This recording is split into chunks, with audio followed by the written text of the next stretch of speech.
پھر فرمایا کہ نہیں، اس کو ہلکا مارو، اتنا مارو کہ جیسے اس حدیث پاک میں ہے حجۃ الوداع کے موقع پر آپ نے فرمایا کہ فضربوہن ضربا غیر مبرج، اتنا مارو کہ اس کے جسم پر نشان نہ پڑے۔ اصل میں بات یہ ہے کہ اگر کسی آدمی نے بیٹا پیچھے کرو، اگر کسی آدمی نے فرض کرا اپنے باپ کی طرف ایسے ہاتھ سے اشارہ کر دیا، باپ کو مارا نہیں لیکن باپ کی طرف سے اشارہ کر دیا جیسے اپنے باپ کو مار رہا ہے، تو سمجھو اس نے تھپڑ مار دیا۔ یا کسی آدمی نے، چھوٹے بھائی نے بڑے بھائی کو مارا نہیں لیکن بڑے بھائی کی ایسے اس کی طرف ہاتھ اٹھایا مارنے کے لیے، یعنی ایسے مارنے لگا ہے، پھر مارا نہیں، گویا کس نے مار دیا۔ تو شریعت اصل میں یہ بتانا یہ چاہتی ہے کہ اس کو کم مارنے کی وجہ یہ کہ اگر اس میں ہوئی نا کچھ سمجھ تو پھر تو وہ دوبارہ نہیں کرے گی۔ اگر آپ اس کی ٹانگیں بھی توڑ دو گے تو پھر بھی وہ نہیں مانے گی۔ جیسے میں نے کہا کہ اگر باپ کی طرف کسی نے ہاتھ بھی اٹھا دیا تو ایسا کہ اس نے اس کو مار دیا، تو اگر آج اتنا مارا اس کو کہ اس کے جسم پر نشان نہیں پڑا، یا اتنا مار دیا کہ اس کے نشان پڑ گیا، تو اگر اس نے ماننا نہیں ہے اور ہٹ درمی اور ضد اس کی طبیعت مزاج میں ہی ہے عورت کے، تو پھر وہ زیادہ مارنے سے بھی اس کو سمجھ نہیں آئے گی۔ جیسے حدیث پاک میں آتا ہے کہ یہ عورت ٹیڑھی پسلی سے بنائی گئی ہے، اگر اس کو سیدھا کرو گے تو یہ ٹوٹ جائے گی، تو ٹیڑھی کے ساتھ ہی اس کے ساتھ وقت گزارنا پڑے گا۔ تو اگر کوئی ایسی صورتحال کبھی پیدا ہو جائے تو اس میں آپ صلی اللہ علیہ وسلم نے مرد کو اختیار دیا ہے کم مارنے کا، اور اس میں الفاظ جو حدیث پاک میں یہ ہے وہ یہ ہے کہ فضربوہن ضربا غیر مبرج، اتنا مارو کہ اس کے جسم پر نشان نہ پڑے۔ پہلے تو اس کو مارو ہی نہ، سمجھاؤ، اس اپنا بستر علیحدہ کر لو، اپنے والدین کو بتاؤ، فریقین کو بتاؤ، کوئی صورتحال اگر نہیں تو پھر اس کو ہلکا سا مار لے جائے آگے۔ اور آپ صلی اللہ علیہ وسلم نے حجۃ الوداع کے موقع پر کیا ارشاد فرمایا، اور فرمایا کہ عورتوں کو بھی کچھ آپ صلی اللہ علیہ وسلم نے ذمہ داری ذکر فرمائی کہ عورتیں بھی اس بات کا خیال رکھیں کہ اپنے بستر پر کسی اور آدمی کو آنے نہ دیں، یعنی اور آپ صلی اللہ علیہ وسلم نے فرمایا کہ جس آدمی کے گھر آنے کو اس کا خاوند اچھا نہ سمجھتا ہو، عورت کو بھی چاہیے کہ وہ اس کے آنے کو اچھا نہ سمجھے۔ مثلاً ایک آدمی ہے، جیسے اب ہمارے ہاں ہوتا ہی ہے کہ کزن وہ آتے جاتے رہتے ہیں، آپ فرض کرو کہ میں سمجھتا ہوں کہ یہ جو ہمارا کزن ہے یا عزیز رشتے دار ہے تو وہ مطلب کہ اچھی طبیعت کا نہیں ہے، مجھے اس کے بارے میں کچھ شبہ، مطلب میں سمجھتا ہوں کہ یہ اس کا آنا مناسب نہیں ہے، ٹھیک ہے، تو عورت بھی اس کے نہ آنے کو نامناسب ہی سمجھے۔ یہ ارشاد فرمایا آپ صلی اللہ علیہ وسلم نے کہ وہ اپنی عزت و آبرو کی بھی حفاظت کرے، اپنی پاک دامنی کو یقینی بنائے۔ اور حجۃ الوداع کے موقع پر آپ نے فرمایا کہ عورت اس شخص کو اپنے گھر آنے کی اجازت نہ دے جس کے آنے کو اس کا خاوند اچھا نہیں سمجھتا۔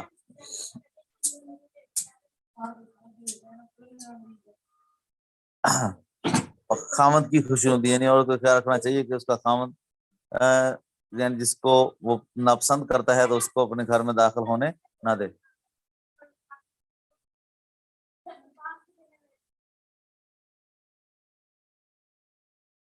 ہاں، اور عورت کی ذمہ داری آپ صلی اللہ علیہ وسلم ساتھ یہ بھی ارشاد فرما دی کہ عورتیں جو ہیں وہ اپنے شوہر کے مال کی بھی حفاظت کریں گی اور اپنی عزت و آبرو کی بھی حفاظت کریں گی۔ اور بلکہ آپ نے وہ آیت میں پڑھا بھی ہوگا جس میں وہ یہ تھا کہ انبیاء علیہ الصلوۃ والسلام نے بھی یہ دعا مانگی ہے، ربنا حب لنا من ازواجنا وذریاتنا قرۃ اعین وجعلنا للمتقین اماما، کہ انبیاء نے بھی دعا مانگی ہے کہ اللہ ہماری جو بیویاں ہیں اور ہماری جو اولاد ہے انہیں ہماری آنکھوں کی ٹھنڈک بنا، یعنی کوئی آدمی ہمیں آ کے ہماری بیویوں کے بارے میں یہ نہ کہے کہ آپ کی بیوی جو ہے وہ صحیح نہیں ہے، وہ آوارہ ہے، یا وہ گھر سے باہر کھڑی ہوتی ہے، یا وہ بے پردہ ہو کے نکلتی ہے، تو بلکہ یا آپ کی جو اولاد ہے وہ چور ہے، ڈکیٹ ہے۔ تو انبیاء علیہ الصلوۃ والسلام نے بھی دعا مانگی کہ اللہ انہیں ہماری بیویوں کو اور ہمارے جو اولاد ہے اسے ہماری آنکھوں کی ٹھنڈک بنا، کہ ہمیں کوئی آدمی ہماری بیویوں کے بارے میں ہمیں کوئی بات نہ کہے، ہماری اولاد کے بارے میں کوئی بات نہ کہے۔ تو یہ حجۃ الوداع کے موقع پہ رسول اللہ صلی اللہ علیہ وسلم نے جو عورتوں کے حقوق جو ہے وہ کچھ ذکر فرمائے تھے۔ جی بیٹا، اس کا کچھ خلاصے کے طور پر جو ہے وہ میں نے آپ کے سامنے جو ہے وہ ذکر کر دیا ہے۔ اس حوالے سے بیٹا کوئی آپ بات پوچھنا چاہیں تو آپ مجھ سے پوچھ سکتی ہیں، پوچھ سکتے ہیں۔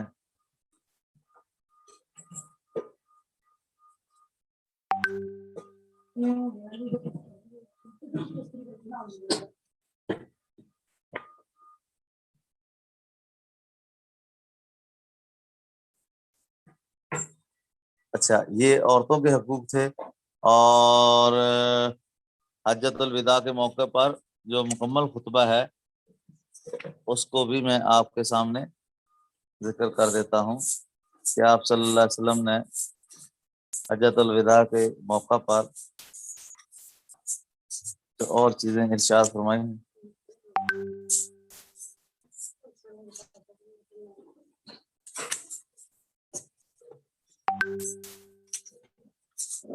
جی، یہاں تک بیٹا کوئی بات آپ پوچھنا چاہیں تو پوچھ لیں۔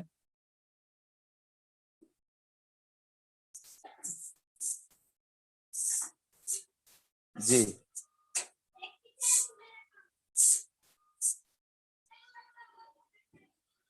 جی بیٹا، یہاں تک بات سمجھ آ گئی ہے؟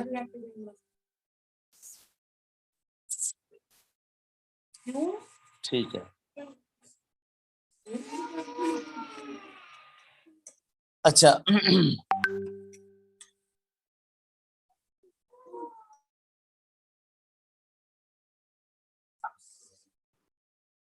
السلام علیکم۔ آپ نے بیٹا بتایا نہیں کہ بھئی یہ کال کٹ گئی ہے۔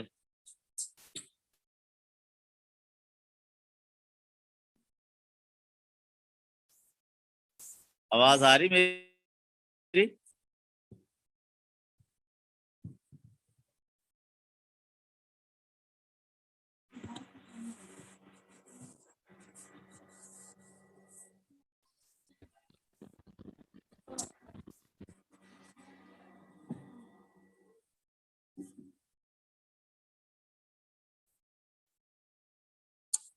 تو کہاں تک آپ نے میری بات سنی تھی؟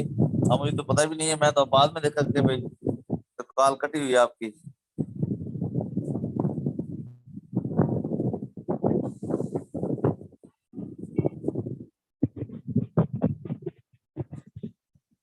کون کون سی باتیں میں نے بتا دی تھی اس میں؟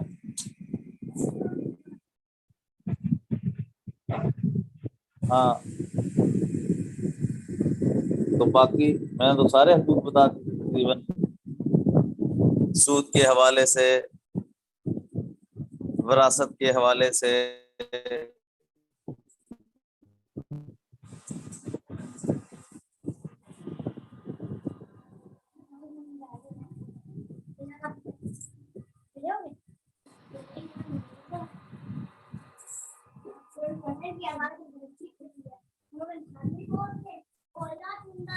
اچھا چلیں، اس کو تھوڑا سمری کے طور پہ میں دوبارہ ریوائز کر دیتا ہوں۔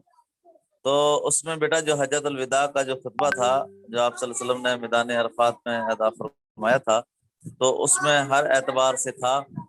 جس میں عورتوں کے حقوق اسپیشلی طور پر تھے، اور اس میں ایک چیز جو خاص طور پر رسول اللہ صلی اللہ علیہ وسلم نے ذکر فرمائی تھی وہ سود تھا۔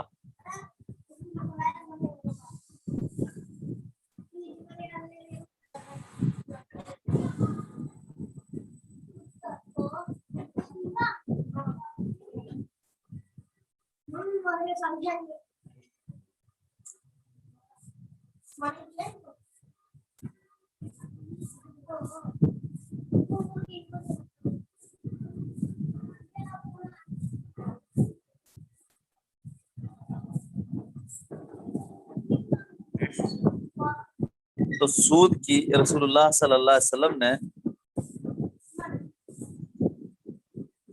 سختی کے ساتھ ممانعت فرمائی، اور آپ صلی اللہ علیہ وسلم نے یہ فرمایا کہ کہ جتنا بھی جو زمانہ جاہلیت کے سود ہیں، میں ان تمام زمانہ جاہلیت کے سودوں کو ختم کرتا ہوں، اور میرے چچا حضرت عباس رضی اللہ عنہ کا جو لوگوں نے جو ہے، یا جتنے بھی زمانہ جاہلیت کے سود ہیں تمام سودوں کو میں ختم کرتا ہوں۔ اور سود کی ممانت قرآن پاک میں بھی ہے، اور احادیث نبویہ صلی اللہ علیہ وسلم میں آپ صلی اللہ علیہ وسلم نے فرمایا کہ کوئی آدمی اپنی ماں کے ساتھ معاذ اللہ 35 مرتبہ اگر کوئی بدفعلی کرتا ہے تو جتنا گناہ اس کو ہوا ہے، سود کا ایک لقمہ کھانے والے کو اس سے بھی زیادہ جو ہے وہ گناہ ہوا ہے۔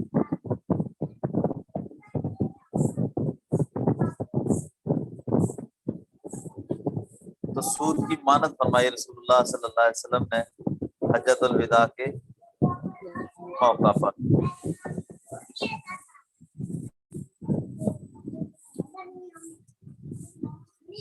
اور اس کے ساتھ جو ناحق قتل کیے جاتے تھے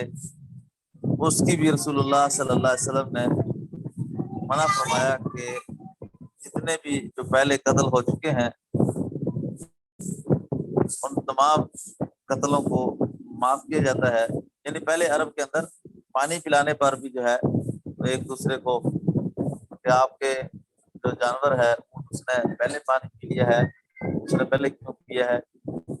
تو اس پر بھی ان کی لڑائیاں ہو جاتی تھیں۔ خیر پہلے میں تفصیل میں بات کی تھی،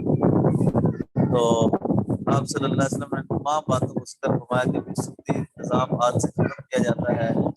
اور جو ناحق قتل کیے جاتے ہیں اس کو ختم کیا جاتا ہے، اور عورتوں کے حقوق جو تفصیلی ذکر کیا وہ، اور وراثت کے حوالے سے کہ بچیوں کو عورتوں کو بھی کہا دیا جائے، شریف نے مقرر کیا ہے مردوں کا 2 بچوں کا 2% ہے، 2 حصے ہیں تو بچیوں کا 1 حصہ ہے۔ تو اس کی آپ صلی اللہ علیہ وسلم نے پھر سب کو گواہ بنایا، فرمایا کہ کیا میں نے آپ تک دین پہنچا دیا؟ تو صحابہ نے کہا کہ یا رسول اللہ صلی اللہ علیہ وسلم آپ نے دین پہنچا دیا، اور فرمایا کہ تم گواہ رہنا کہ میں نے جو ہے اللہ تعالیٰ وہ دین آپ تک جو ہے وہ پہنچا دیا ہے۔ اللہم اشہد، اللہم اشہد، اللہ تو گواہ ہو جا، اللہ گواہ ہو جا، جو آپ نے دین دیا تھا وہ میں نے تک پہنچا دیا ہے۔ پھر یہ آیت بھی نازل ہوئی، الیوم اکملت لکم دینکم واتممت علیکم نعمتی ورضیت لکم الاسلام دینا۔ تو ہمارا جو دوسرا سوال ہے وہ ہے کہ قرآن مجید میں سیرت رسول صلی اللہ علیہ وسلم کا بیان، یہ ہمارا دوسرا کویشچن ہے۔ نبی کریم صلی اللہ علیہ وسلم کی جو سیرت قرآن پاک میں بیان کی گئی ہے وہ، تو قرآن پاک میں مختلف مقامات پر اللہ جل شانہ نے رسول اللہ صلی اللہ علیہ وسلم کی سیرت کا ذکر فرمایا ہے، جیسے سورہ صف میں ہے کہ حضرت عیسیٰ علیہ السلام نے بھی اپنی قوم سے یہ کہا تھا کہ میں تمہیں ایک رسول کی خوشخبری سناتا ہوں کہ جو میرے بعد آئے گا، یأتی من بعدی اسمہ احمد، کہ وہ آئے گا میرے بعد اور اس کا نام ہوگا احمد۔ یعنی ہمارا جو سوال ہے وہ یہ ہے کہ قرآن مجید میں سیرت رسول صلی اللہ علیہ وسلم کا بیان، کہ قرآن پاک میں اللہ تعالیٰ نے آپ صلی اللہ علیہ وسلم کی سیرت کو کس طرح بیان فرمایا ہے، یہ مختلف آیات کی روشنی میں اس کو ہم انشاءاللہ بھی ذکر کرتے ہیں۔ تو اس میں یعنی خلاصہ یہ ہے کہ آپ صلی اللہ علیہ وسلم کی سیرت سے متعلقہ ہے یہ ہمارا دوسرا سوال۔ پہلا سوال خطبہ حجۃ الوداع کے موقع سے متعلق تھا، یہ آپ یہ مل بھی جاتا ہے، نیٹ سے بھی مل جاتا ہے، زیادہ عربی میں ہی ہوتا ہے تو ہو سکتا ہے اردو ترجمہ میں کہیں سے مل جائے، خطبہ حجۃ الوداع۔ اور دوسرا جو سوال ہے کہ قرآن مجید میں سیرت رسول صلی اللہ علیہ وسلم کا بیان، کہ اللہ تعالیٰ نے قرآن پاک میں جو آپ صلی اللہ علیہ وسلم کی سیرت کو ذکر فرمایا ہے اس میں کوئی بھی، اب میں آپ کو ذرا تھوڑا سمجھانا چاہتا ہوں کہ کوئی بھی وہ نبی ہو یا کوئی بھی انسان ہو سوائے سرور کونین صلی اللہ علیہ وسلم کی مقدس ذات کے، ہر ایک کی تعریف بعد میں کی جاتی ہے، اس کی جو سیرت ہوتی ہے وہ بعد میں لکھی جاتی ہے. جیسے مثلا سادہ سی ایک مثال ہے کہ کوئی آدمی پیدا ہوا اور اس نے دنیا کے اندر وقت گزارنے کے بعد وہ ایک محدث بنا یا وہ ایک ولی اللہ بنا. پھر اس پر لوگ اس کی شان میں، اس کی تعریف میں کتابیں لکھتے ہیں کہ بھائی فلاں بزرگ نے ایسے دین پھیلایا، یا فلاں محدث تھا، فلاں مفسر تھا، یا فلاں وزیر اعظم تھا، فلاں صدر تھا، جو بھی تھا. تو اس کی ہر ایک کی جو تعریف یا جو مذمت کی جاتی ہے تو وہ بعد میں ہوتی ہے. یہ نہیں کہ بھئی وہ دنیا میں آیا ہی نہیں. مثلا کہ بہاؤالدین ذکریہ رحمۃ اللہ علیہ دنیا میں آئے نہیں اور پہلے ان کی سیرت پہ کتابیں ہوں، ٹھیک ہے. امام ابو حنیفہ رحمۃ اللہ علیہ آئے نہیں اور دنیا میں آئے نہیں اور پہلے ہی ان کی سیرت پر کتابیں لکھ دی ہوں کہ ابو حنیفہ آئیں گے، ٹھیک ہے. ابھی ابو بکر صدیق دنیا میں آئے نہیں اور پہلے ہی ابو بکر صدیق کے فضائل لکھ دی. ایسا نہیں ہے، ایسا نہیں ہے. انبیاء علیہ الصلوۃ والسلام میں بھی نہیں ہے کہ بھئی ابھی وہ نبی دنیا میں آیا ہی نہیں ہے اور پہلے اس کی تعریفیں نہیں. صرف ایک ہستی ہے رسول پاک صلی اللہ علیہ وسلم کی کہ ابھی آپ صلی اللہ علیہ وسلم اس کائنات میں تشریف لائے ہی نہیں ہے اور تعریفیں پہلے ہو رہی ہیں. اور تعریفیں سورۃ صف میں آپ نے پڑھا ہی ہوگا کہ حضرت عیسیٰ علیہ السلام اپنی قوم کو خوشخبری سنا رہے ہیں کہ میں تمہیں مبارکباد دیتا ہوں، تمہیں خوشخبری دیتا ہوں کہ میرے بعد ایک نبی آئے گا، یأتی من بعدہ اسمہ احمد،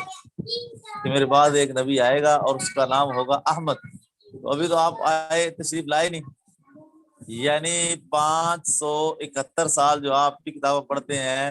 کہ عیسیٰ علیہ السلام کے رفع آسمان کی طرف اٹھائے جانے کے بعد کا جو زمانہ ہے 571 سال ہے. تو اب اس سے پہلے جو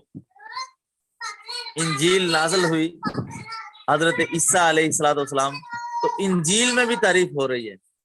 انجیل میں کیا تعریف ہو رہی ہے کہ عیسیٰ علیہ السلام اپنی قوم سے کہہ رہے ہیں کہ میرے بعد ایک رسول آئے گا، میں تمہیں خوشخبری سناتا ہوں ایک رسول کی، یاتی من بعدی، وہ آئے گا میرے بعد، اسمہ احمد، اور اس کا نام ہوگا احمد.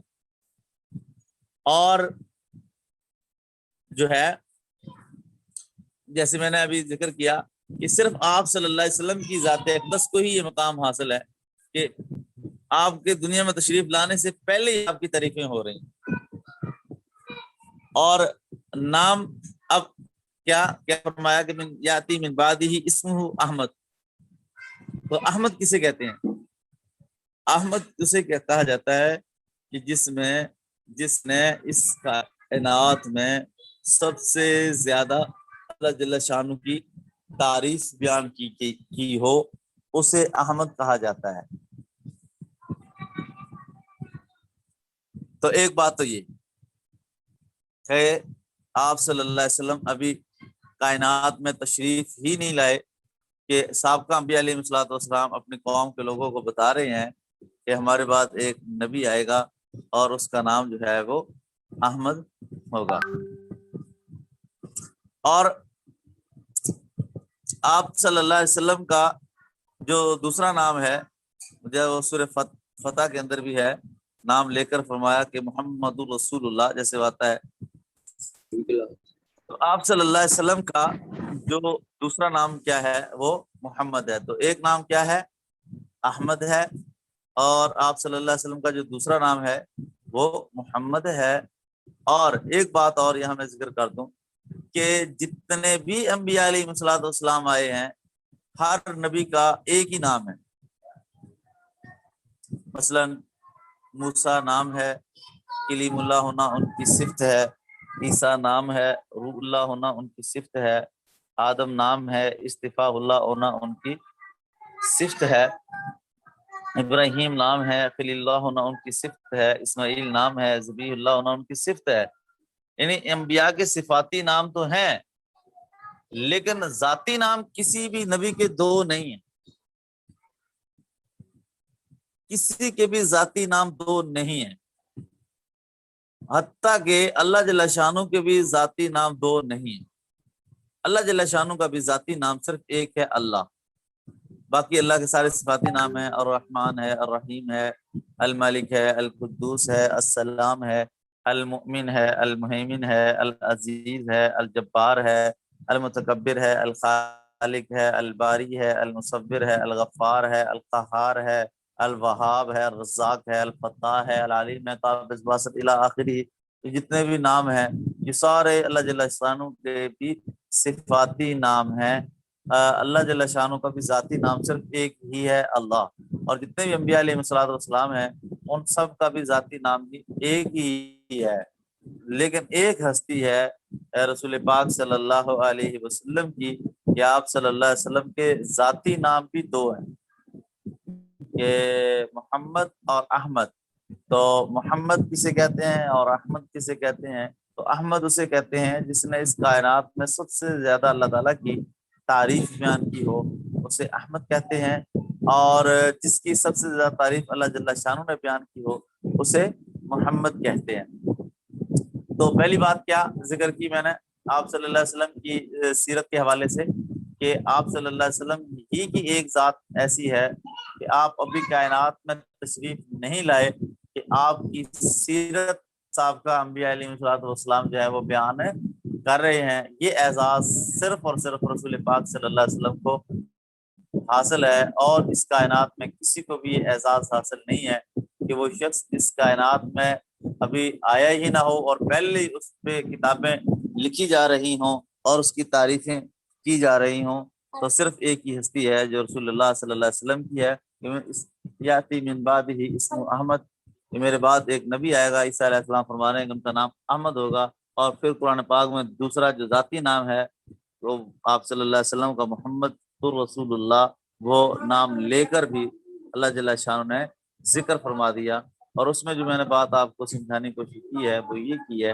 کہ آپ صلی اللہ علیہ وسلم کی ذات مبارکہ ہی صرف ایک ایسی ذات ہے کہ جس کے جو ذاتی نام ہیں وہ بھی دو ہیں۔ آپ صلی اللہ علیہ وسلم کے بھی صفاتی نام ہیں، جیسے حامد ہے، محمود ہے، قاسم ہے، عاقب ہے، فاتح ہے، حاشر ہے، شاہد ہے، بشیر ہے، نذیر ہے، دائن ہے، شافن ہے، منجن ہے، ناہن ہے، طٰہٰ ہے، تاسین ہے، حامیم ہے، یاسین ہے، مزمل ہے، مدثر ہے، عبداللہ ہے، نجی اللہ ہے، صفی اللہ ہے، حبیب اللہ ہے، مامون ہے، حق ہے، معلوم ہے، کریم ہے۔ جتنے بھی ہے آپ صلی اللہ علیہ وسلم کے جو صفاتی نام وہ اپنی جگہ پر ہیں، موجود ہیں، لیکن آپ صلی اللہ علیہ وسلم کے ذاتی نام دو ہیں جو اللہ تعالیٰ نے، یعنی جو یہ جو آیت سے ثابت ہیں، یعنی من بعدہ اسمہ احمد نے آپ صلی اللہ علیہ وسلم کے ذاتی نام بھی دو ذکر فرمائے۔ پھر اس کے بعد قرآن پاک میں آپ صلی اللہ علیہ وسلم کی جو سیرت اللہ جل شان نے ذکر فرمائی ہے وہ بھی کمال ہے، یعنی اس طریقے سے کسی نبی کی شان اللہ جل شانہ نے بیان نہیں فرمائی۔ یعنی جب آپ صلی اللہ علیہ وسلم کے چہرے کا ذکر آیا تو اللہ تعالیٰ نے والضحیٰ فرمایا، اور جب آپ صلی اللہ علیہ وسلم کی زلفوں کا ذکر آیا تو واللیل فرمایا، آپ کے دانتوں کا ذکر آیا تو یاسین فرمایا، اور آپ کے سینے کا ذکر آیا تو علم نشرح لک صدرک فرمایا، اور آپ کی رحمت کا ذکر آیا تو رحمت للعالمین فرمایا، آپ کے اخلاق کا ذکر آیا تو انک لعلی خلق عظیم فرمایا، آپ کی شفقت کا ذکر آیا تو فلعلک باخع نفسک علی آثارہم ان لم یؤمنوا بہذا الحدیث آسفا فرمایا، آپ کی چادر کا ذکر آیا تو یا ایھا المدثر فرمایا، آپ کے یا ایھا المزمل فرمایا، آپ کے کمبل کا ذکر آیا تو یا ایھا المدثر فرمایا، آپ کے دن کا ذکر آیا تو ان لک فی النہار سبحا طویلا فرمایا، آپ کی رات کا ذکر آیا تو قم اللیل الا قلیلا فرمایا،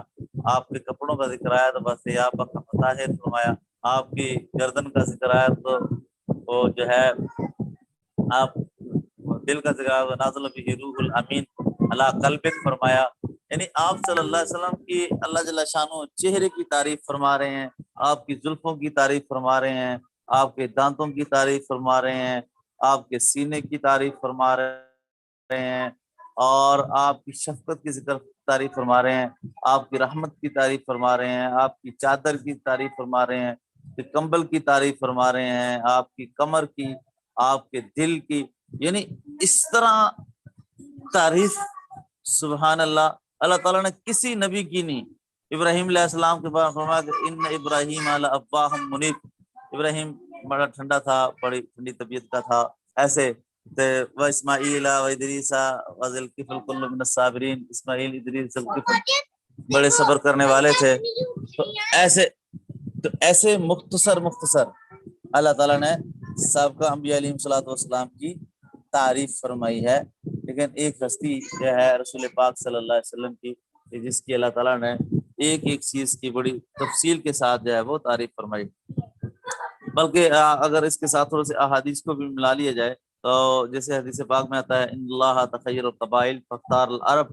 اللہ تعالیٰ نے تمام قبیلوں کی چھانٹی فرمائی، اللہ نے عرب کو پسند فرمایا، ثم تخیر العرب،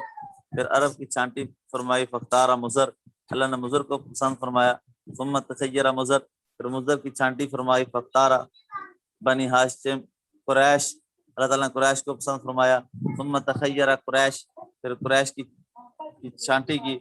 فاختار بنی ہاشم، اللہ تعالیٰ نے بنی ہاشم کو پسند فرمایا، ثم تخیر بنی ہاشم، اللہ تعالیٰ نے بنی ہاشم کی چھانٹی فرمائی، تو آپ صلی اللہ علیہ وسلم نے فرمایا فاختارنی، اللہ نے مجھے چنا ہے، انا خیرکم ابا و نفسا، میں اپنی ذات کے اعتبار سے سب سے اعلیٰ ہوں اور خاندان کے اعتبار سے بھی میں سب سے اعلیٰ ہوں، اور آپ صلی اللہ علیہ وسلم کا جو خاندان ہے وہ کیا ہے؟ محمد صلی اللہ علیہ وسلم، محمد بن عبداللہ بن عبد المطلب بن ہاشم بن عبد مناف بن قصی بن کلاب بن مرہ بن کعب بن لبی بن غالب بن فہر بن مالک بن نظر بن کنانہ بن خزیمہ بن مدرکہ بن الیاس بن مزر بن نزار بن معد بن عدنان بن عبد بن حمیسہ بن سلمان بن عوس بن بوس بن کمبال بن ببئی بن عوام بن ناشد بن حذاء بن بلداس بن یدلا بن طابق بن جاہم بن ناہش بن ماخی بن عیفی بن عبکر بن عبید بن دعاء بن حمدان بن سمبر بن یسربی بن یحزن بن یلہن بن ارعوا بن عیسی بن زیشان بن عیسر بن اقنات بن ایہام بن دار بن سامع بن مزی بن مزی بن عوض بن ایرام بن کدار بن اسماعیل بن ابراہیم بن آزر بن نحور بن سروج بن رعو بن فائد بن عابر بن ارفکشاد بن سام بن نوح بن لامک بن متوشالہ بن اخنوف بن یارو بن ملحائیل بن کینان بن آنوش بن شیش بن آدم علیہ الصلوۃ والسلام، کہ انا خیرکم ابن و نفسن، کہ میں خاندان کے اعتبار سے بھی سب سے اعلیٰ ہوں اور ذات کے اعتبار سے بھی سب سے اعلیٰ ہوں، جیسے کہ حدیث پاک میں آتا ہے سیدہ آمنہ رضی اللہ تعالیٰ فرماتی ہیں کہ رسول اللہ صلی اللہ علیہ وسلم میری گود میں تھے اور جو ہے چھت پھٹی اور ایک بادل آئے، انہوں نے آپ صلی اللہ علیہ وسلم کو اپنی لپیٹ میں لیا اور ان بادلوں سے یہ آواز آئی طوفوا بہ مشارق الارض ومغاربہا، اس بچے کو مشرق اور مغرب کا چکر لگواؤ، لیعرفوا باسمہ ونعتہ وصورتہ، تاکہ سارے کا سارا جہان اس بچے کے مقام اور مرتبے کو پہچان سکے، وآتوہ خلق آدم، آدم علیہ السلام جیسے اخلاق دو، ومعرفت شیش، شیش علیہ السلام جی معرفت دو، وشجاعت نوح، نوح علیہ السلام جی بہادری دو، وخلت ابراہیم، ابراہیم علیہ السلام جیسی دوستی دو، واستسلام اسماعیل، اسماعیل علیہ السلام جیسی سلامتی دو، وفصاحت صالح، صالح علیہ السلام جی فصاحت دو، وحکمت لوط، لوط علیہ السلام جی حکمت دو، ورضا اسحاق، اسحاق علیہ السلام رضا دو، وبشرا یعقوب، یعقوب علیہ السلام جی خوشخبری دو، وجمال یوسف، یوسف علیہ السلام جی حسن دو، وشدت موسیٰ، موسیٰ علیہ السلام جی شدت دو، وجہاد یوشع، یوشع علیہ السلام جہاد دو، وقار الیاس، الیاس علیہ السلام جو وقار دو، وقلب ایوب، ایوب علیہ السلام دل دو، ولہنا داؤد، داؤد علیہ السلام زبان دو، وعصمت یحییٰ، یحییٰ علیہ السلام پاک دامنی دو، وزہد عیسیٰ، عیسیٰ علیہ السلام جو زہد دو، واغمسوہ فی اخلاق النبیین، تمام انبیاء کے اخلاقیات اس بچے کے اندر سجا دو۔ تو یہ سارے کے سارے اوصاف اللہ تعالیٰ نے اپنے محبوب صلی اللہ علیہ وسلم کو کب عطا فرمائے ہیں؟ کہ جب آپ ابھی کائنات میں تشریف لائے ہیں،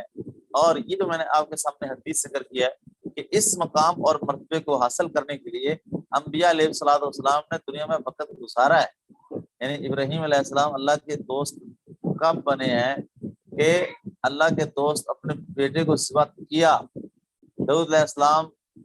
نے جب لوگوں کو زبور سنائی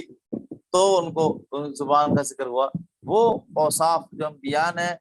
دنیا میں وقت گزارنے کے بعد حاصل کیا، اور وہ اوصاف جو ہر نبی کا، یعنی ہر نبی منبع اوصاف ہوتا ہے، لیکن کسی ایک خاص وصف سے وہ اس دنیا میں مشہور ہوتا ہے، وہ جو اس کا وصف اعلیٰ ہے، جو اس میں نبی میں سب سے واضح اور اعلیٰ ہے، وہ وصف، وہ خوبی جو نبی نے دنیا میں وقت گزارنے کے بعد جو سب سے اعلیٰ خوبی ان میں جس سے وہ مشہور ہوا، جو میں نے ابھی ذکر کی آپ کے سامنے وہ حدیث کہ عیسیٰ علیہ السلام جیسا زہد دو و جہاد عیوشا، عیسیٰ علیہ السلام جہاد دو، یہ جو سب سے ٹاپ کی خوبی ہر نبی میں جو تھی، وہ ٹاپ کی خوبی جو نبی نے وقت گزارنے کے بعد حاصل کی، وہ اللہ تعالیٰ نے اپنے محبوب صلی اللہ علیہ وسلم کو اس وقت آپ فرمائی جب آپ کائنات میں تشریف لائے۔ اب ذرا اس تناظر میں دیکھیں آپ صلی اللہ علیہ وسلم کے مقام کو اور آپ صلی اللہ علیہ وسلم کی شان کو۔ جابر بن سمرہ فرماتے ہیں کہ ایک مرتبہ آپ صلی اللہ علیہ وسلم مسجد نبوی میں تشریف فرما تھے اور 14ویں رات کا چاند نکلا ہوا تھا، اور علیہ اللہ نمرہ، آپ نے ایک سرخ دھاری دار جوڑا پہنا ہوا تھا، یعنی ایک لباس تھا، اس میں جو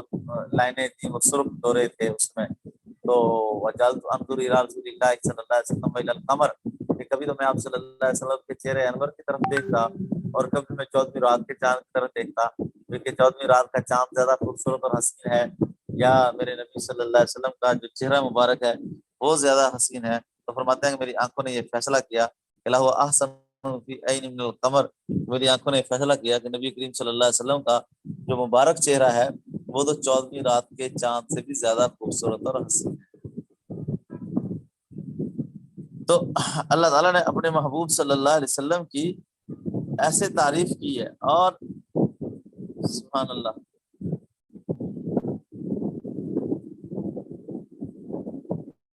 اور آپ صلی اللہ علیہ وسلم کے بارے میں اللہ تعالیٰ نے خود فرمایا ہے کہ میرے محبوب میں آپ کو وہ علم دوں گا، سنقرئک فلا تنسا، جو ہم آپ کو پڑھا دیں گے اے میرے محبوب صلی اللہ علیہ وسلم، آپ اس کو بھولیں گے بھی نہیں۔ اور آپ صلی اللہ علیہ وسلم کو اللہ تعالیٰ نے ساری انسانیت کی طرف جیسے کہتا نا کہ اے لوگوں میں تمام انسانوں کی طرف رسول بنا کر بھیجا، وما ارسلناک الا کافۃ للناس، کہ اللہ تعالیٰ نے آپ صلی اللہ علیہ وسلم کو تمام انسانوں کے لیے نبی بنا کر بھیجا، یا ایھا الناس انی رسول اللہ الیکم جمیعا۔ یہ بھی اعزاز صرف رسول پاک صلی اللہ علیہ وسلم کو حاصل ہے کہ اللہ تعالیٰ نے آپ صلی اللہ علیہ وسلم کو تمام انسانوں کی طرف نبی بنا کر بھیجا۔ اور جو پہلے انبیاء علیہ السلام آتے تھے تو وہ ایک خاص علاقے میں آتے تھے اور ان کا ایک خاص دائرہ کار تھا۔ مثلاً اب میں آپ کو سمجھانے کے لیے آپ کو کہ کوئی نبی فیصل آباد میں آ گئے، کوئی نبی جو ہے کراچی میں آ گئے، کوئی نبی پشاور میں آ گئے، ٹھیک ہے، انہوں نے اس علاقے میں تبلیغ کی، ٹھیک ہے، کوئی نبی ہندوستان میں آ گئے، کوئی نبی عراق میں آ گیا، کوئی شام میں، کوئی کہیں، تو ایسے مختلف علاقوں میں ایک ایک وقت میں کئی ہزار انبیاء علیہ السلام آتے تھے، اور ہر نبی کے لیے صرف وہ ایک خاص علاقہ متعین ہوتا تھا کہ آپ نے اس خاص علاقے کے لوگوں کو ہی دعوت دینی ہے۔ مثلا فیصل آباد کا ہے تو آپ نے صرف فیصل آباد والوں کو ہی دعوت دینی ہے اور کسی کو نہیں دینی۔ تو آپ صلی اللہ علیہ وسلم کو اللہ تعالیٰ نے کیا اعزاز فرمایا کہ انی رسول اللہ الیکم جمیعا، کہ میں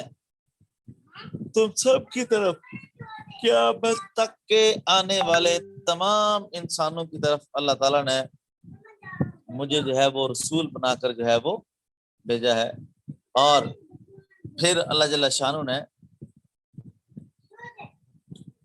احسان بھی فرمایا قرآن پاک میں کہ ہم نے تم پر یہ احسان کیا ہے کہ ہم نے تمہارے اوپر یہ احسان کیا ہے کہ رسول اللہ صلی اللہ علیہ وسلم کی مبارک ذات کو جو ہم نے آپ کی طرف نبی بنا کر بھیجا ہے، یہ ہم نے آپ پر احسان کیا ہے۔ اور پھر اللہ جل شانہ نے قرآن پاک میں رسول اللہ صلی اللہ علیہ وسلم کی بھیجنے کے مقصد کو بھی ذکر کیا ہے کہ ہم نے اپنے محبوب کو کیوں نبی بنا کر بھیجا ہے، والذی بعث فی الامیین رسولا منہم یتلو علیہم آیاتہ ویزکیہم ویعلمہم الکتاب والحکمہ، کہ ہم نے جو ہے اللہ وہ ذات ہے جس نے ان میں سے یعنی ان عرب میں سے ہی جو ہے آپ صلی اللہ علیہ وسلم کو رسول بنا کر بھیجا، جو آپ پر اللہ کی آیتیں پڑھ پڑھ کے سناتے ہیں، جو ان کے تزکیہ نفس کرتے ہیں اور ان کو کتاب اور حکمت، ان کو قرآن پاک سکھاتے ہیں اور حکمت کی باتیں ان کو بتاتے ہیں۔ تو آپ صلی اللہ علیہ وسلم کی بعثت کا مقصد بھی اللہ جل شانہ نے، یعنی ہمارا جو موضوع تھا وہ یہی تھا کہ قرآن پاک میں جو آپ صلی اللہ علیہ وسلم کی جو سیرت کا بیان ہے وہ کس کون کون سے پہلو ہیں۔ ایک تو یہ کہ آپ تمام انسانوں کی طرف نبی بنا کر بھیجے گئے ہیں، اور پھر یہ کہ آپ کا مقصد بعثت کیا تھا۔ یعنی پہلے تو ہم نے یہ ذکر کیا کہ آپ کا جو نام مبارک ہے احمد اور محمد وہ قرآن پاک سے میں آتا ہے۔ پھر آپ صلی اللہ علیہ وسلم کا جو صفاتی نام ہے ان کو ہم نے ذکر کیا ہے قرآن پاک میں، انا ارسلناک شاہدا مبشرا ونذیرا وداعیا الی اللہ باذنہ وسراجا منیرا، یہ سارے نام ہیں جو رسول اللہ صلی اللہ علیہ وسلم کی صفاتی نام ہیں۔ پھر اس کے بعد ہم نے اس بات کا ذکر کیا کہ اللہ تعالیٰ نے آپ کو تمام انسانیت کے لیے رسول بنا کر بھیجا ہے، اور بھیجا کیوں ہے، مقصد کیا تھا، والذی بعث فی الامیین رسولا، کہ آپ نے ان امیوں کی طرف رسول بنا کر آپ کو بھیجا گیا، یتلو علیہم آیاتی، تاکہ آپ ان پر اللہ کی آیتیں ان کو سنائیں اور ان کو آپ پاک کریں، ان کا تزکیہ نفس کریں اور ان کو کتاب سکھائیں۔ ٹھیک ہے، اور کیا اللہ تعالیٰ نے قرآن پاک میں اپنے محبوب صلی اللہ علیہ وسلم کو اس بات کا بھی حکم دیا کہ میرے محبوب جو ہم نے آپ کی طرف جو دین نازل کیا ہے، اس دین کو یا ایھا الرسول بلغ ما انزل الیک من ربک، کہ آپ کو جو آپ کے رب نے جو پیغام دیا ہے، جو آپ کی رسپانسبلٹی لگائی ہے، اے میرے محبوب صلی اللہ علیہ وسلم آپ اپنا پیغام، اللہ کا پیغام ان لوگوں تک جو ہے وہ پہنچا دیں۔ اور اللہ تعالیٰ نے اس بات کی ساتھ خوشخبری بھی سنائی کہ ہم نے یہ جو آپ کو دین جو دیا ہے، یا جس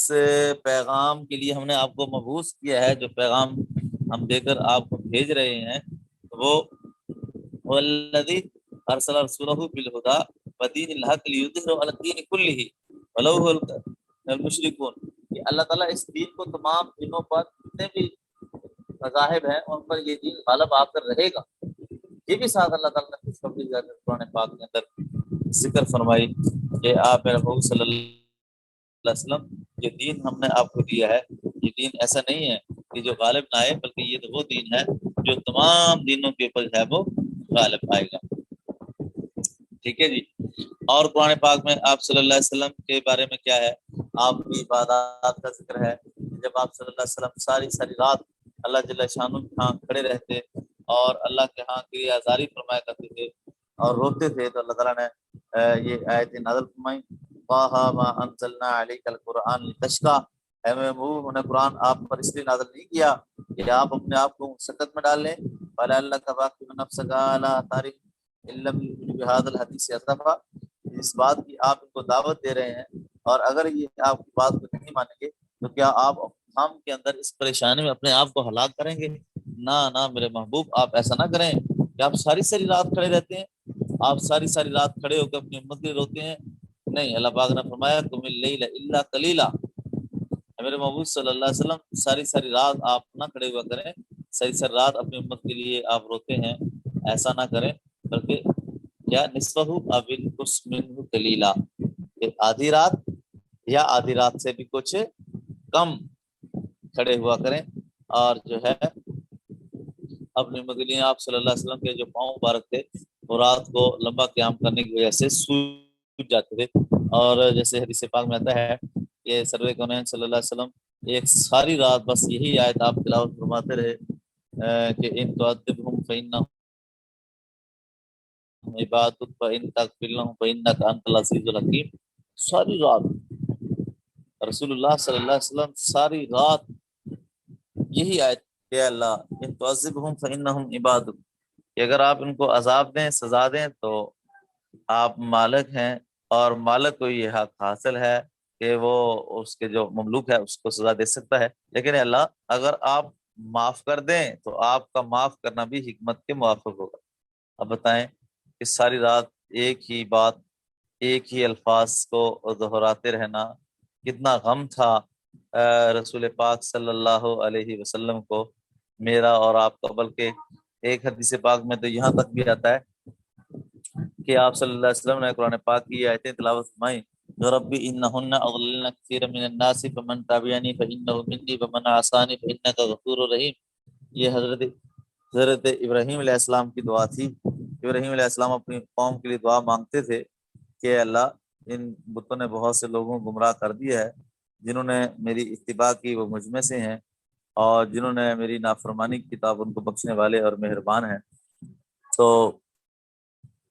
آپ صلی اللہ علیہ وسلم جب یہ آیت تلاوت فرمائی، اور پھر دوسری آیت جو ہے عیسیٰ علیہ السلام کی 11 بجے اپنے موبائل سے پانی دے مجھے، اس وقت بند کر، اس طریقے آن ہے۔ اچھا، تو دوسری آیت یہی جو عیسیٰ علیہ السلام کی دعا کے الفاظ تھے۔ عیسیٰ علیہ السلام اپنی امت کے دعا فرمایا کرتے تھے، ان تصدقهم فإنهم عبادك وإن تغفر لهم فإنك أنت العزيز الحكيم، کہ آپ صلی اللہ علیہ وسلم نے جب یہ دونوں آیتیں تلاوت فرمائیں کہ ہر نبی نے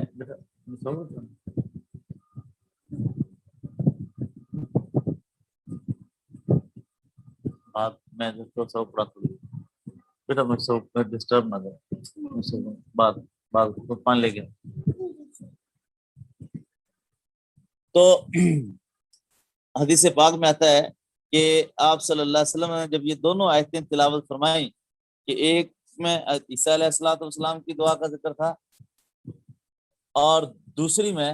حضرت ابراہیم علیہ السلام کی دعا کا ذکر تھا کہ ہر نبی نے اپنی امت کے لیے دعا کی ہے، تو آپ صلی اللہ علیہ وسلم نے تو اپنی امت یاد آئی، اور حدیث پاک میں آتا ہے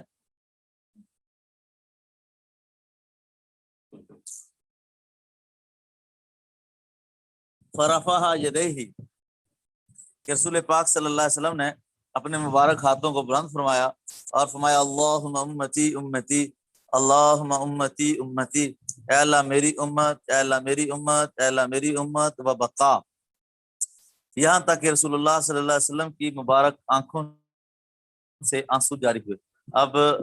بیٹا غور کریں کہ کس درد، اب یہ لفظ میں نے بھی کہے، آپ نے بھی سنے، تو ہمیں تو کوئی اثر نہیں ہوا، تو کس غم کے ساتھ رسول پاک صلی اللہ علیہ وسلم نے یہ الفاظ ادا فرمائے ہوں گے، یا اللہ میری امت، یا اللہ میری امت،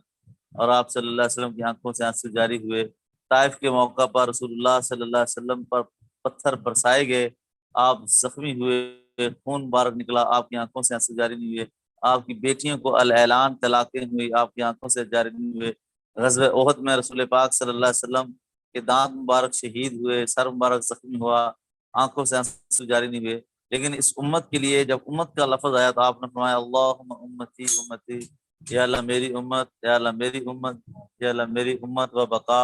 اور آپ صلی اللہ علیہ وسلم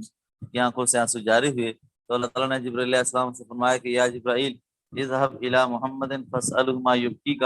یا جبرائیل آپ محمد صلی اللہ علیہ وسلم کے پاس جائیں اور جا کر میرے محبوب صلی اللہ علیہ وسلم سے یہ پوچھیں کہ وہ کیوں رو رہے ہیں۔ وجاء جبرائیل علیہ السلام الی النبی صلی اللہ علیہ وسلم، حضرت جبرائیل علیہ السلام نبی کریم صلی اللہ علیہ وسلم کی خدمت میں حاضر ہوئے اور آ کر عرض کیا کہ یا رسول اللہ صلی اللہ علیہ وسلم ما یبکیک، آپ کیوں رو رہے ہیں؟ فاخبرہ النبی صلی اللہ علیہ وسلم، تو خبر دی انہیں رسول اللہ صلی اللہ علیہ وسلم نے کہ میں اپنی امت کے بارے میں رو رہا ہوں کہ میری امت کا جو ہے وہ کیا بنے گا۔ تو جبرائیل علیہ السلام واپس گئے اور جا کر اللہ جل شانہ کو بتایا، تو اللہ جل شانہ نے فرمایا کہ آپ محمد صلی اللہ علیہ وسلم کے پاس جائیں اور جا کر ان سے یہ کہہ دیں کہ میرے محبوب صلی اللہ علیہ وسلم ہم آپ کو راضی کریں گے، ہم آپ کو غمگین اور پریشان ہونے نہیں دیں گے۔ تو بیٹا یہ تھا رسول پاک صلی اللہ علیہ وسلم کا اپنی امت کے لیے رونا اور اپنی امت کے لیے غم کا کرنا۔ تو جس کو اللہ تعالیٰ نے قرآن پاک میں، یعنی آپ کی جو دعوت ہے کہ اپنی امت کے لیے کس طرح، جیسے سیدہ عائشہ صدیقہ رضی اللہ عنہا فرماتی ہیں کہ ایک مرتبہ رسول اللہ صلی اللہ علیہ وسلم میرے پاس تشریف فرما تھے، تو میں نے دیکھا کہ آپ صلی اللہ علیہ وسلم بہت زیادہ خوش ہیں۔ میں نے کہا کہ یا رسول اللہ صلی اللہ علیہ وسلم ادعو اللہ لی، آپ اللہ تعالیٰ سے میرے لیے دعا فرمائیں۔ تو آپ صلی اللہ علیہ وسلم نے فرمایا اللہم اغفر لی عائشہ ما تقدم من ذنبها وما تاخر وما اعلنت وما اسرت، اے اللہ عائشہ کے اگلے گناہ، عائشہ کے پچھلے گناہ، عائشہ کے ظاہری گناہ، اے اللہ عائشہ کے بعد، اے اللہ عائشہ کے سارے گناہ معاف فرما دے۔ فضحكت عائشة رضی اللہ تعالی عنہا حتی سقط رأسها في حجرها من الضحك. سیدہ عائشہ صدیقہ اتنی خوش ہوئی کہ خوشی سے کبھی سر ادھر لگ رہا ہے کبھی ادھر لگ رہا ہے. تو آپ صلی اللہ علیہ وسلم نے فرمایا آیا سوری کی دعا یہ عائشہ آپ کو میری دعا سے بہت زیادہ خوشی ہوئی؟ تو حضرت عائشہ صدیقہ رضی اللہ تعالی عنہا نے عرض کیا لما لا یسرنی دعا، اللہ کے نبی صلی اللہ علیہ وسلم مجھے آپ کی دعا سے خوشی کیوں نہ ہوتی، مجھے بہت خوشی ہوئی ہے کہ آپ نے میری دعا فرمائی ہے. تو آپ نے فرمایا واللہ انہا لدعوتی لامتی فی کل صلاۃ، عائشہ اللہ کی قسم جس دعا پر تو خوش ہوئی ہے یہ دعا تو میں اپنی امت کے لیے ہر نماز کے بعد کرتا ہوں. تو یہ غم تھا رسول پاک صلی اللہ علیہ وسلم کا اپنی امت کے حوالے سے. اور جی بیٹا آپ کے میں اس کو پھر دوبارہ کر لیتے ہیں. تو اور قرآن پاک میں کیا ہے کہ اللہ تعالیٰ نے آپ صلی اللہ علیہ وسلم کی اس پہلو کو بھی ذکر فرمایا ہے، اس دعوتی پہلو کو کہ جس میں آپ صلی اللہ علیہ وسلم نے لوگوں کو دعوت دی. اور جیسے صفا پہاڑی پر سرور کونین صلی اللہ علیہ وسلم نے تمام جو عرب قبائل تھے ان کو دعوت دی، بلایا اور وہ لوگ اکٹھے ہو گئے. تو آپ نے فرمایا کہ اگر میں تم سے یہ کہوں کہ یہ قافلہ ادھر سے حملہ کرے گا تو کیا تم میری تصدیق کرو گے؟ نے کہا بالکل تصدیق کریں گے کیونکہ ہم نے آپ کی زبان سے کبھی جھوٹ کا لفظ سنا ہی نہیں ہے. تو آپ نے فرمایا کہ پھر سن لو کہ میں اللہ کا رسول ہوں. آپ نے ان کو دین کی دعوت دی. تو بدبخت ابو لہب نے یہ کہا کہ آپ نے ہمیں کسی کے لیے یہاں پہ بلایا تھا. تو آپ صلی اللہ علیہ وسلم کی شان میں گستاخی کی تو جس پر اللہ تعالیٰ نے یہ آیتیں نازل فرمائی تبت یدا ابی لہب وتب ما اغنی عنہ مالہ وما کسب، کہ ابو لہب کے ہاتھ ٹوٹ جائیں اور وہ ہلاک ہو جائے کہ وہ ہمارے محبوب کی شان کے طرف گستاخی کرتا ہے. نہ اس کے مال نے اس کو نفع دیا اور نہ ہی اس کی کمائی نے اس کو نفع دیا، حتیٰ کہ اس کی بیوی کا بھی ساتھ ذکر فرما دیا کہ وہ بھی رسول پاک صلی اللہ علیہ وسلم کو راستے کے اندر تکلیف دینے والی، یعنی جس طرح آتا ہے کانٹے وغیرہ بھی چھا دیتی تھی جس سے رسول اللہ صلی اللہ علیہ وسلم کو تکلیف پہنچے، اس کا بھی ذکر فرما دے. حمالۃ الحطب، کہ اس کی جو بیوی ہے وہ بھی قیامت کے دن جہنم میں ہوگی. تو پھر کیا کہ آپ صلی اللہ علیہ وسلم کا دعوت جو آپ سے دیتے تھے وہ پورے یعنی غم کے ساتھ، جس طرح میں نے آپ کے سامنے اس کا جو ہے وہ پہلے ذکر کیا کہ اگر اے میرے محبوب صلی اللہ علیہ وسلم، اللہ تعالیٰ نے آیت میرے محبوب صلی اللہ علیہ وسلم اگر یہ لوگ ایمان نہیں لائیں گے فلا اللہ کا باقی نفس کا اعلیٰ تاریخ، اگر یہ بات آپ کی نہیں مانیں گے تو کیا آپ اپنے آپ کو اس غم میں ہلاک کر لیں گے؟ تو آپ میرے کو اتنا غم نہ فرمائیں. پھر اس کے بعد کیا، وہ جو مکہ کی جو دعوت ہے شب ابی طالب کے اندر محصور ہونا ہے. پھر اس کے بعد آپ صلی اللہ علیہ وسلم کی ہجرت کا ذکر جو ہے وہ قرآن پاک میں کہ اللہ تعالیٰ نے آپ کو ہجرت کا حکم دیا. اور پھر جب آپ صلی اللہ علیہ وسلم ہجرت فرما کر مدینہ طیبہ تشریف لائے اور پھر دوسری ہجرت کے دوسرے سال پھر غزوہ بدر ہوا. اس کا ذکر اللہ جل شانہ نے قرآن پاک میں بڑی ہی تفصیل کے ساتھ کیا. اور پھر بلکہ اس کا بھی ذکر کیا کہ جو آپ کنکریاں آپ نے پھینکی تھیں وَإِذْ رَمَيْتَ وَمَا رَمَيْتَ وَلَٰكِنَّ اللَّهَ رَمَىٰ، کہ وہ جو کنکریاں پھینکی تھی اے میرے محبوب صلی اللہ علیہ وسلم وہ آپ نے نہیں پھینکی تھی بلکہ وہ تو اللہ تعالیٰ نے پھینکی تھی. پھر اس کے بعد غزوہ احد ہوا. ٹھیک ہے، اس کا ذکر بھی قرآن پاک میں، کیونکہ ہمارا موضوع تو یہ تھا نا کہ قرآن پاک میں رسول اللہ صلی اللہ علیہ وسلم کی جو سیرت بیان کی گئی ہے تو یہ جو غزوات ہیں یہ بھی آپ صلی اللہ علیہ وسلم کی سیرت ہیں. یعنی آپ کی ذات، آپ کی شان، آپ کا مقام اور مرتبہ یہ بھی آپ کی سیرت. آپ کا مکہ مکرمہ میں وہ جو دعوت دینا لوگوں کو یہ بھی آپ صلی اللہ علیہ وسلم کی سیرت، یعنی قرآن پاک سے ثابت ہے. آپ صلی اللہ علیہ وسلم کو مشرکین مکہ کو دعوت دینا، پھر غزوہ بدر کا واقعہ ہونا. بیٹا وہ دودھ نکل گیا سارا زینب. تو پھر اس کے بعد غزوہ احد کا ہونا وہ بھی آپ صلی اللہ علیہ وسلم کی سیرت ہے، یعنی اس میں بھی قرآن پاک کی آیتیں ہیں. پھر غزوہ خندق کا ہونا وہ بھی اس میں بھی آیتیں ہیں، وہ بھی آپ صلی اللہ علیہ وسلم کی سیرت اس میں ذکر کی گئی ہے کہ اور جو ہے صحابہ فرماتے ہیں کہ آپ صلی اللہ علیہ وسلم نے خود جب اس خندق کو کھودا ہے تو آپ صلی اللہ علیہ وسلم کا جو مبارک جسم ہے وہ جو روشن جسم تھا وہ بھی جب آپ صلی اللہ علیہ وسلم مٹی باہر نکالتے تھے تو اتنی مٹی آپ کے جسم مبارک میں پڑی کہ وہ جسم بھی ڈھک گیا، یعنی پورے جسم پر رسول پاک صلی اللہ علیہ وسلم کے اندر کی مٹی پڑی۔ پھر جو ہے صلح حدیبیہ کے موقع پر جب صلی اللہ علیہ وسلم نے بیعت رضوان لی، اس کا بھی ذکر قرآن پاک میں ہے کہ جس میں کہ جب آپ ان سے بیعت کر رہے تھے تو اللہ تعالیٰ کو یہ بیعت بہت زیادہ پسند آئی۔ پھر اس کے بعد آپ صلی اللہ علیہ وسلم کا فتح مکہ میں فتح مکہ کا ہونا اور آپ صلی اللہ علیہ وسلم کا مکہ کے اندر فاتحانہ انداز کے اندر جو ہے وہ داخل ہونا، یہ بھی قرآن پاک میں موجود ہے۔ پھر اور آپ صلی اللہ علیہ وسلم کا کثیر امت ہونا، جیسے آپ صلی اللہ علیہ وسلم کو مشرکین مکہ نے کہا تھا کہ آپ تو ابتر ہیں، آپ کی نسل آگے نہیں چل سکے گی، اللہ تعالیٰ نے فرمایا کہ انا اعطیناک الکوثر فصلی لربک وانحر ان شانک هو الابتر۔ پھر آپ صلی اللہ علیہ وسلم کے جو کچھ اخلاقی پہلو ہیں، سید عائشہ صدیقہ رضی اللہ عنہا سے پوچھا گیا کہ آپ صلی اللہ علیہ وسلم کے اخلاق کیا ہیں، تو آپ نے فرمایا کہ آپ قرآن نہیں پڑھتے، کہ اللہ تعالیٰ قرآن پاک میں فرماتے ہیں انک لعلی خلق عظیم۔ اور پھر اللہ تعالیٰ نے قرآن پاک میں آپ کی نرمی کا ذکر کیا ہے، فبما رحمت من اللہ لنت لهم ولو كنت فظا غلیظ القلب لانفضوا من حولك۔ اے میرے محبوب، اللہ تعالیٰ کی آپ پر رحمت ہے کہ آپ اتنے نرم مزاج اور نرم طبیعت ہیں۔ پھر آپ صلی اللہ علیہ وسلم کا غم خار امت ہونا، عزیز علیہ ما عنتم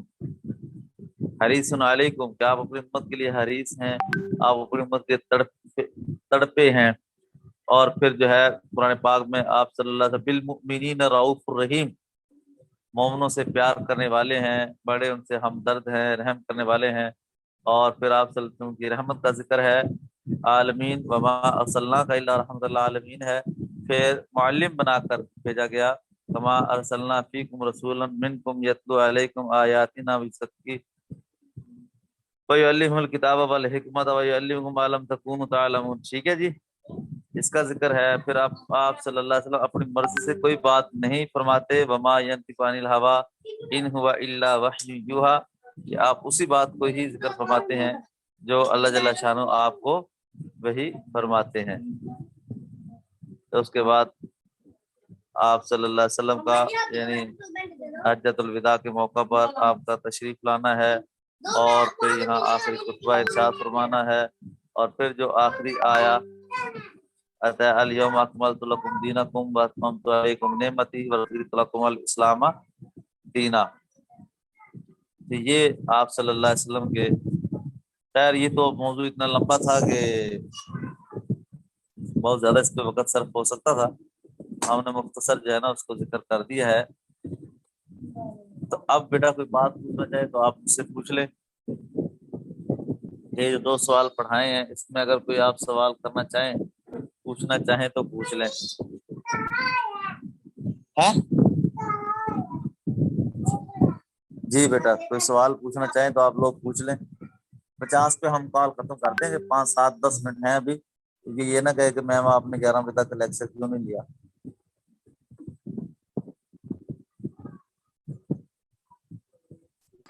السلام علیکم سر۔ بیٹا کیا پڑھا آج ہم نے؟ سر میں نے اچھا دونوں آپ کو ٹاپکس کو، ٹیچر نے پڑھایا آج؟ جی سر، یہ جو لیکچر ٹیچر آپ کو دے رہا ہے اس کا نام کیا ہے؟ ہلو، میں نے کہا کہ جو میں آپ کو پڑھا رہا ہوں نا، آج میں لیکچر لے رہا ہوں نا آپ کا، میڈم جگہ کیا نام ہے میرا؟ میں نے بتایا تھا شروع میں، ہے ذہن میں؟